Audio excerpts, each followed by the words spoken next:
Коллекция православных изделий от компании «Русские самоцветы» представлена широким ассортиментом икон, крестов, подвесок шармов и колец.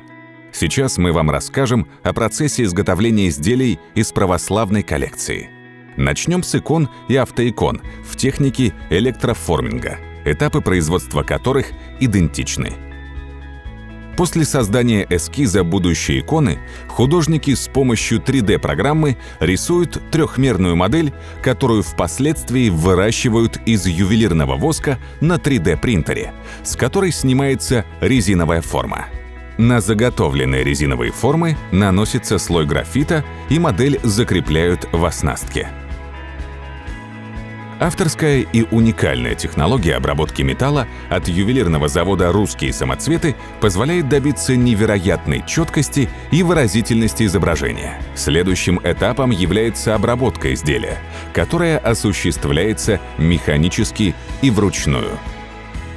Виброгалтовка — это механический способ, при котором в барабаны загружают специальные стальные шарики небольшого размера и полирующий состав. Туда же помещают иконы.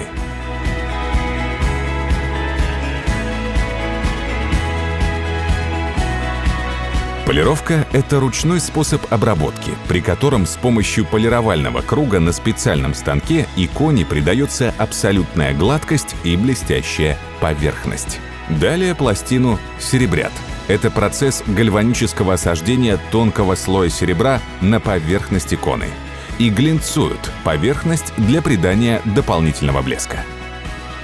Православная коллекция представлена широким ассортиментом икон с золочением и чернением. Перед золочением определенные участки иконы, которые не подлежат золочению, покрывают специальным лаком. Этот слой называется маска. После чего на неизолированную поверхность иконы наносят тонкий слой золота и удаляют маску.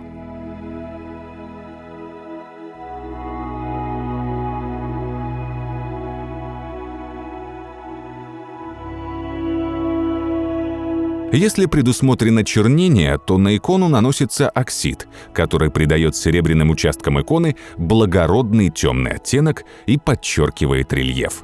Завершающим этапом обработки изделия является сборка.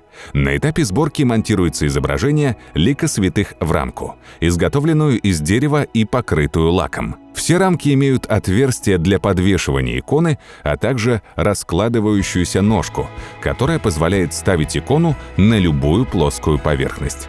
Компания «Русские самоцветы», продолжая традиции русской школы миниатюрной живописи, создает и разнообразные эмалевые иконы.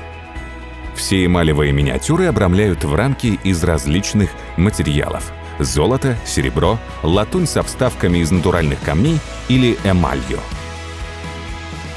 Художники предприятия по желанию заказчика могут составить индивидуальный эскиз, по которому эмальеры и ювелиры создадут эксклюзивный миниатюрный шедевр.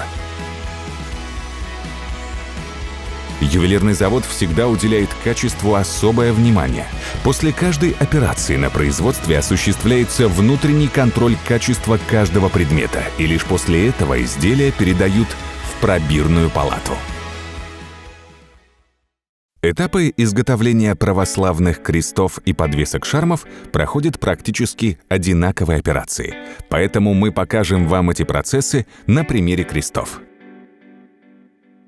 Все начинается с изготовления восковой модели, точной копией которой будет изделие из металла, поэтому тщательное внимание уделяется именно ей. Все тонкости, рельеф и мельчайшие детали рисунка будут в последующем воспроизведены в металле. Готовые модели из воска припаиваются к стержню. Таким образом появляется ювелирная елка. Ее аккуратно закладывают в цилиндрический стакан, формуют специальной глиной и ставят в прокалочную печь, где выплавляется воск. В итоге получается форма с пустотами, которую опускают в литейную машину, где в нее засыпают заранее подготовленный металл. В результате литья получается уже готовая елка в металле, с которой срезаются заготовки. На участке монтировки ювелир обрабатывает заготовку, удаляет литники, зачищает поверхности, припаивает ушко к кресту. Далее изделие проходит обработку механическим способом – галтовку и виброгалтовку.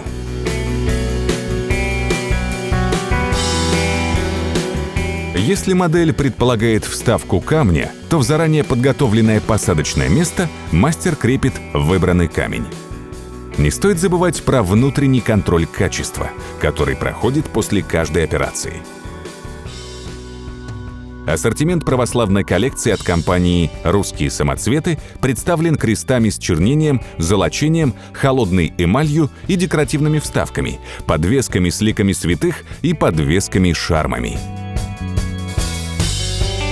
«Русские самоцветы» готовы предложить каждому выбрать для себя или в подарок своим родным и близким не просто святой оберег, но еще и настоящее произведение ювелирного искусства высочайшего качества. Стоит отметить, что производство ювелирного завода благословлено Русской Православной Церковью.